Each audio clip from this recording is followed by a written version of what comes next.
Okay. The call is now being recorded. Pak dia cakap gitu kan. Okay, so kita lihat pada example yang pertama. Okay, biasanya soalan nak solve system linear of equation ni, dia ada dua lah, AX sama dengan B kan. So yang pertama dia akan bagi dalam bentuk SEL. Ni bentuk SEL. SEL, system, sorry SEL pula. SLE, system linear of equation. So in order untuk kita solvekan ni, kita kena tukar kepada bentuk matrix form. So tukar kepada matrix form terlebih dahulu. Okay, macam mana nak buat matrix form? Tapi ingat apa matrix yang ada kat situ nanti?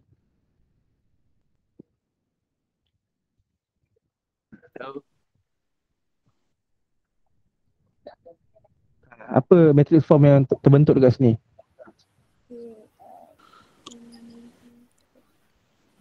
Kita dapat apa? S1 tu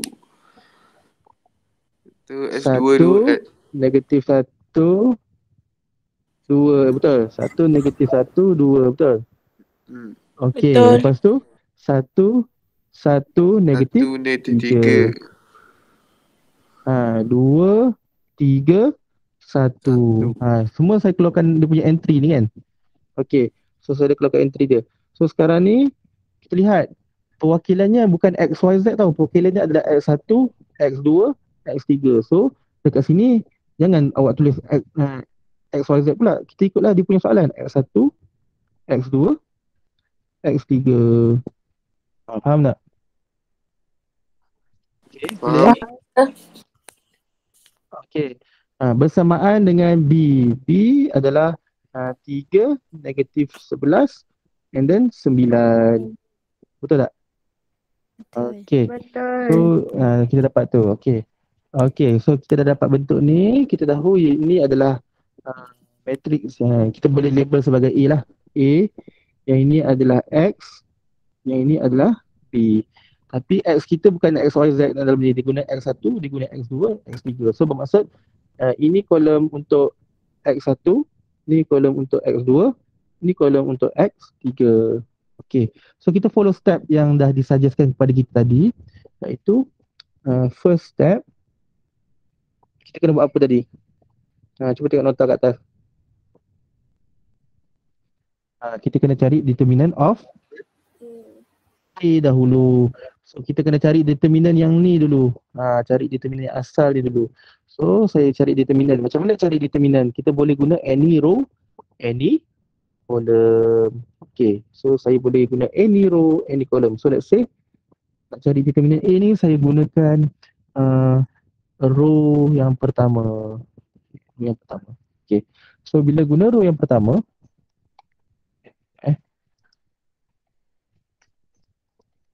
so saya gunakan row yang pertama. Kita tentukan sign of cofactor terlebih dahulu. So sign of cofactor di sini adalah positif, negatif, positif. Okay. Okay, positif, negatif, positif. Okay. So lepas tu kita pun ambil dia punya sign entry dahululah. So dia mesti ada entry. Entry yang pertama adalah 1. Okay. And then sign of cofactor adalah positif. So minornya adalah 1 negatif 3 3 1. Okay, and then kita proceed kepada yang kedua pula. Okay, sign of cofactor adalah negatif. Entry adalah negatif 1. So saya salin dulu. Tambah negatif 1. Sign dia adalah sign cofactor negatif. So minor dia adalah kita delete row 1 kolom 2. So yang kita dapat minornya adalah 1 negatif 3 2 1. Betul tak? Betul. Okay, and then plus okay, 2, entry-nya 2, sign of cofactor adalah positif. Nampak? Sign of cofactor positif. So kita delete row 1 kolom 3. So yang tinggal adalah 1 1 2 3. Okay. So kita cari determinant of A terlebih dahulu. Okay. So, kita buat perkiraan 1 darab 1 kan. 1. Lepas tu tolakkan dengan negatif 9. Okay, ni yang pertama. Tambah negatif 1 darab negatif dapat positif kan, positif 1. So 1 darab 1 kita dapat 1 tolakkan dengan negatif 6. Okey. Ni dapat negatif 6 kan. Okey. Dan tambah 2 pula. Tambah 2. Okey. So sign dia positif tak ada masalah lah. So 1 darab 3 dia dapat 3. Dan tolakkan dengan 2. 2 darab 1. Okey. So saya selesaikan satu persatu akan dapat 10. And then 1 plus 6 adalah berapa? 7. And then 2 times 1 adalah 2. So kita dapat apa dia punya determinant? 19. 9. Lah. 19. Okay, sama tak? Cuba check. Okay. So kita dah dapat step pertama ni mencari determinant of A. Okay. Kita dah dapat ni. Find determinant A. Okay, itu step pertama. Okay, second step. Okay, kita nak proceed kepada second step. Okay, saya buat kat sini lah.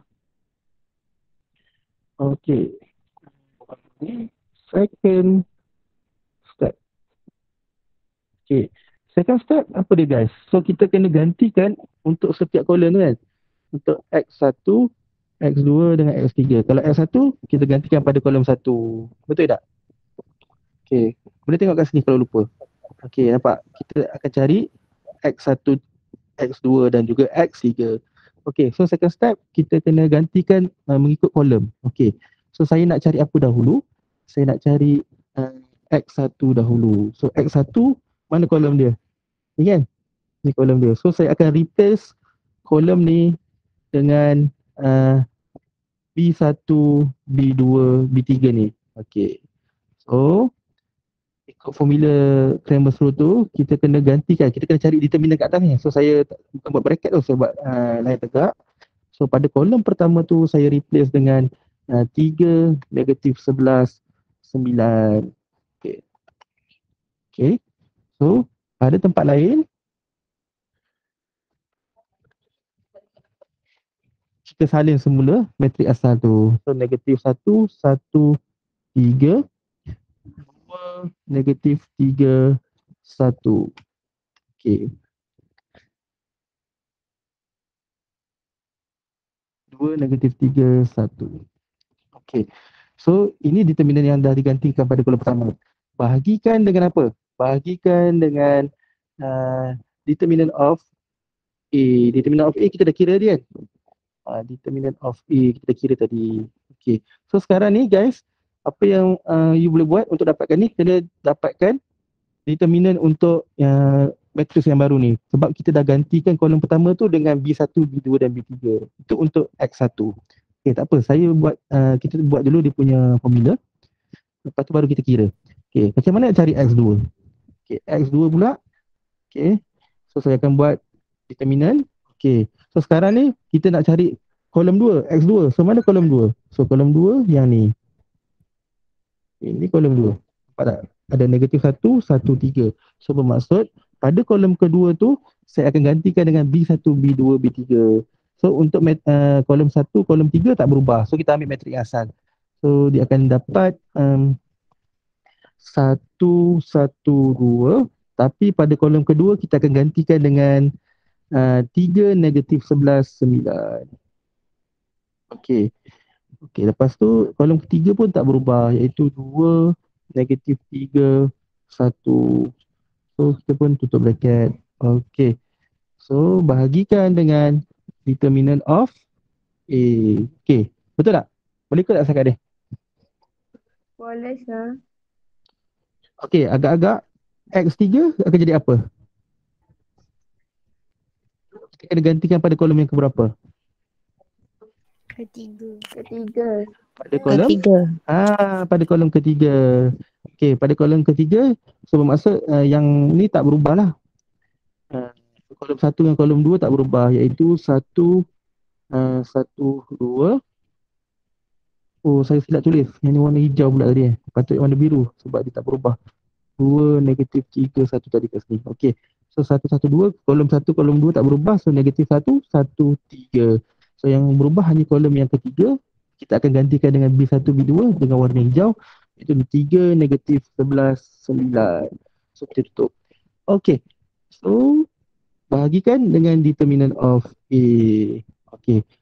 So sekarang ni tugas kita perlu cari determinant yang baru untuk setiap numerator kat atas ni. So untuk X1 kita kena kira lah apakah nilai determinant dia. Okay, so let's say saya pilih row 1. Okay, so kita letak sign of cofactor terlebih dahulu, positif dan negatif positif. Okay, okay. So entry yang pertama adalah 3. Signnya adalah positif. Minornya saya akan delete row 1, kolom 1. So yang tinggal adalah 1, negatif 3, 3, 1. Okay. And then tambah. Okay, tambah akan dapat apa? Sini guys. Entry dia negatif 1. Signnya adalah negatif. Minornya adalah saya akan delete row 1, kolom 2. So dapat negatif 11, 9, negatif 3, 9, 1. 1. Oh, okay. Dan seterusnya tambah entry 2, sign of cofactor adalah positif. Minornya adalah kita delete row 1, kolom 3. So saya akan dapat negatif 11, 9, 1, 3. Okey, bahagikan. Okay. Bahagikan dengan alamak.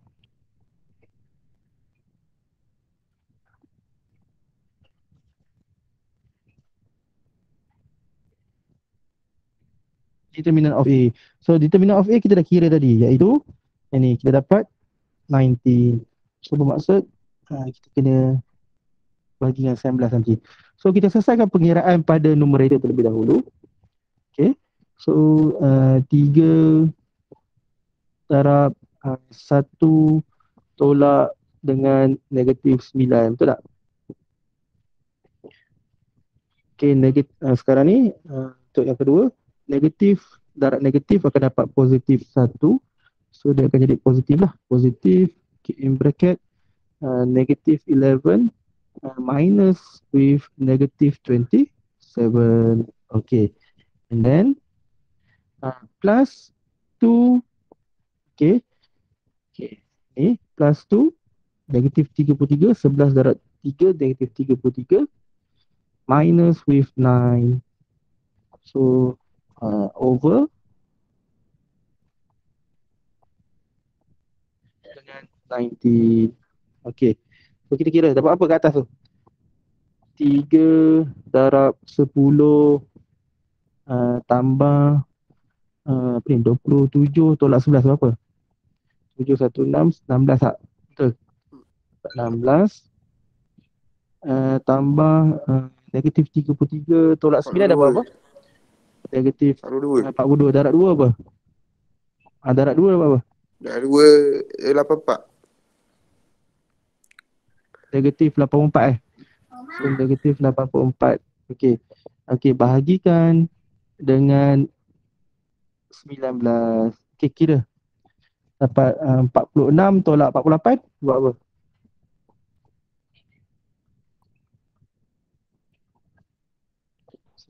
Kamu akan buat apa? 6 8. Negatif 2 46. jawapannya. Apa? Negatif 2 jawapannya. Dapat apa atas tu? Dan Dapat jawapannya negatif atas negatif 36. Negatif 38. Okey. Bahagi dengan 19, betul? So kamu akan dapat negatif 2. So ini adalah nilai X1 anda. Faham tak? Nilai X1 anda bersamaan dengan negatif 2. Okey. So untuk pengiraan seterusnya dah boleh buat? Cuba dulu. Boleh tak? So macam mana nak cari X2? So bermaksud kita kena cari determinan yang berada di atas tu terlebih dahulu. Betul tak guys? Okay, saya nak cuba dulu. Betul. Saya dah tunjukkan satu jalan kerja lengkap.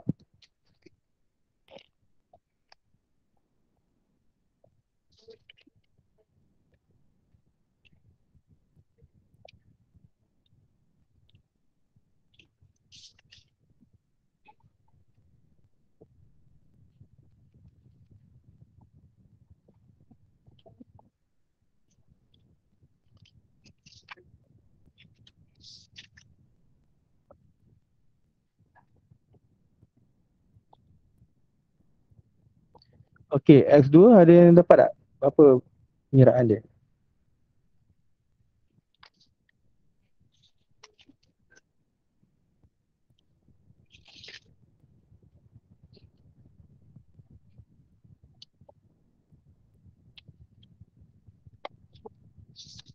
Dia mudah tapi dia jalan kerja dia panjang sikit lah.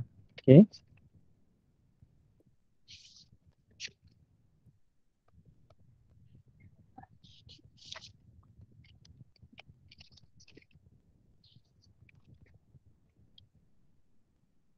Okey, apa nilai X2 yang awak dapat guys? 3. Dapat apa? Dapat? 3. 3. Okey, betul? Teruskan lagi. So dapat 3. Ni saya tak tunjuk dalam kerja tapi awak kena buat lah. Awak kena faham macam nak ganti row tu. Okey, lagi X3 dapat apa? Cuba kira. 4. Dapat 4. Okey. So bila awak buat pengiraan ni nanti, dah selesai pengiraan, kita buat satu conclusion. Kita tulis lah. Sebenarnya material yang kita cari adalah macam ni, X1, X2, X3 bersamaan dengan negatif 2, 3, 4. Okey. Ataupun kita boleh sebab kita nak solvekan lagi kan. X1 nilainya negatif 2, X2 bersamaan dengan P3, X3 bersamaan dengan 4. Okey, boleh faham tak setakat ni macam mana nak buat Cramer's rule? Faham, sir. Faham. Okey. Yang paling penting saya nak tekan kat sini lah part ni. Okey. So, kalau kita kena ikut kita punya system linear of equation tau. Okey. Kita tengok example yang ke-25. Solve the following system of equation using Cramer's rule. Okey, kali ni kita diberi SLE, system linear of equation, kita kena tukar kepada matrix form. Okey. Saya nak minta seorang untuk siapa Alisa ada? Alisa Berkis. Ada? Hello, Alisa Berkis. Yes, sir. Okay, boleh beritahu dalam bentuk matrix form tak? A sama dengan B. Saya masukkan lambat tadi, saya tak tengok yang apa ni. Macam mana? Tak, saya masukkan lambat tadi, saya tak dapat nak tengok yang saya tunjuk tadi. Awal-awal. Tak apa. Yang ni sama je macam kita punya belajar sebelum ni. Daripada sistem linear of equation, macam mana kita tukar kepada bentuk matrix form? Matrix form yang A X sama dengan B ni. Macam ni. Macam mana kita tukarkan? Agak-agak. Boleh tengok je kat sini kan? So dia jadi apa? Dia jadi kalau matrix form. So dia akan ada X. Satu kan? X tu satu lah. Lepas tu negatif 3 tambah lepas tu 1. second row 1.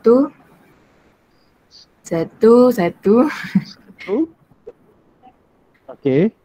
Third row 2. Ya. Negatif 1. Okay. Okay, terima kasih. Terima kasih Arisa. Okay. Seterusnya saya nak panggil apa ni?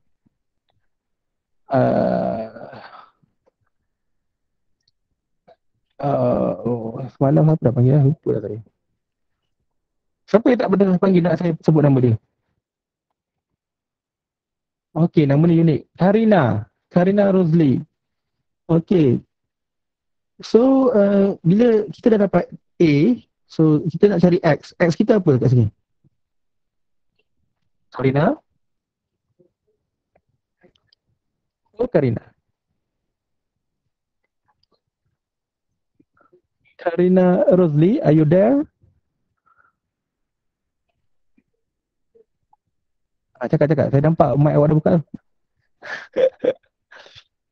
Apa X kat situ?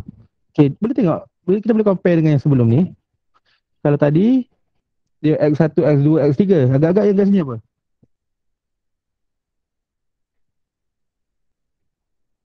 Karina, jangan takut. Salah pun belajar. Bukannya betul je belajar.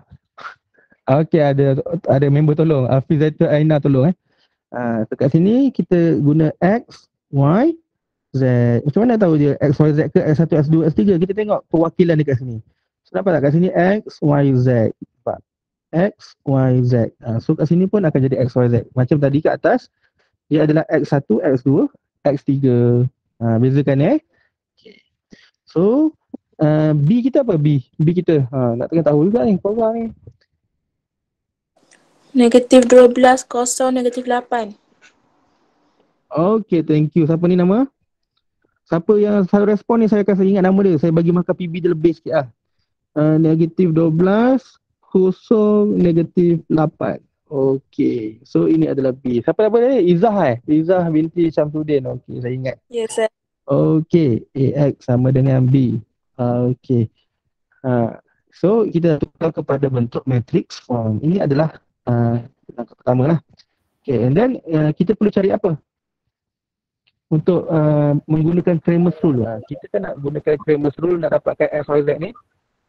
Determinant. Okay. Determinant apa? Determinant of? A. Terima kasih. Determinant of A. Okay, macam mana cari determinant of A? Okay, ni saya nak awak selesaikan. Awak boleh kira sendiri. Okay, saya tak risau itu. Okay, kita pergi kepada step yang seterusnya. Step yang seterusnya untuk dapatkan ganti-ganti kolom tu kan. Okay, kita nak cari apa? Kita nak solve X ni kan.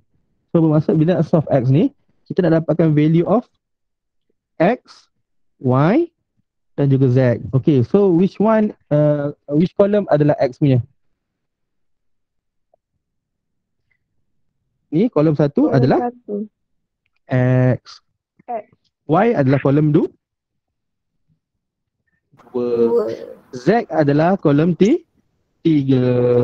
Okay, so kita dah tahu kat situ. So determinant ni saya tak tunjuk, awak cari apa nilainya. Okay, so saya tunjuk macam mana kita dapatkan X. Okay, apakah caranya? Kita kena gantikan kita kena buat determinant dulu kan. So determinant kolom 1 tu kita perlu gantikan dengan nilai apa? Kolom 1 perlu gantikan nilai apa? B. Apa nilai B tu? So -12, kosong, -8. So thank you. So untuk kolom 2 dan kolom 3 saya bagi -3, 1, -1. And then 1, 1, 1. Okay, so determinant ni bukan matrix ni determinant. Sebab tu garisan dia lurus. Okay, bahagikan dengan apa? Formula determinant of Determinant A. Okay, terima kasih yang respon. Okay, seterusnya kita nak cari Y. Macam mana nak cari Y? Kita kena gantikan apa? Kita kena gantikan apa? Row 2 dengan B1, B2, B3. Okay, so row 1, kolom 1 bukan row 2, kolom 2. Okay, so kolom 1 dan kolom 3 tak berubah. Okay, so 1, 1, 2, 1, 1, 1. So yang berubah hanyalah kolom yang kedua, iaitu -12, kosong, -8. Warna lain. Okay, bahagikan dengan determinant of A. Itu nak cari value of Y. So macam mana nak dapatkan value of Z? Gantikan dekat kolom 3. Okay, kolom ketiga kita gantikan dia kan. Okay, so kolom 3 kita gantikan. So 1, 1, 2, -3, 1, -1. Tetapi pada kolom ketiga kita gantikan dengan -12, kosong, -8. Okay, simple as that. Bagikan dengan determinant of A. Okay, boleh buat tak? Boleh. Okey. So yang ni saya jadikan sebagai DIY untuk kamu lengkapkan. So kita akan berjumpa lagi pada jam 11 pagi nanti. Boleh? Okey? Boleh sir. Saya harap kamu faham lah. Sebab nanti UPS lebih kurang macam ni jugalah. Okey. Ada apa-apa nak tanya? Sir.